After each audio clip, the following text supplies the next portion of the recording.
Cinquièmement, il faut aimer Dieu, il faut faire aimer Dieu.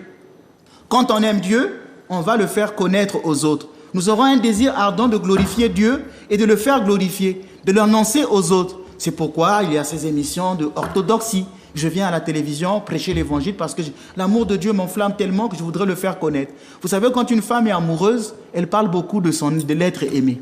Et on reconnaît un homme amoureux parce qu'il va souvent parler de la personne qu'il aime. Donc vous voyez que l'amour me pousse à parler de l'autre. Mais quand on aime Dieu, pourquoi ne pas le faire connaître aux autres?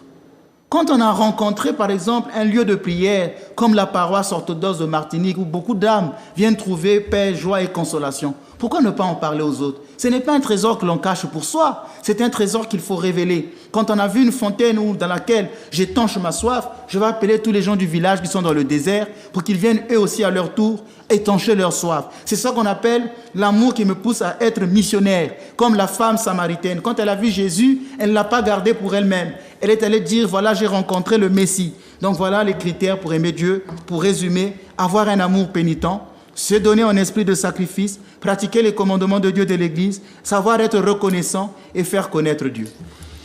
Vous savez, mon père, lorsque je vous entends avec toutes ces belles paroles, si vous étiez artiste, vous avez gagné beaucoup d'argent pour écrire des chansons. J'aurais gagné beaucoup d'argent pour faire des chansons. Pour écrire des chansons, vous avez une façon de dire les choses, on voit les images.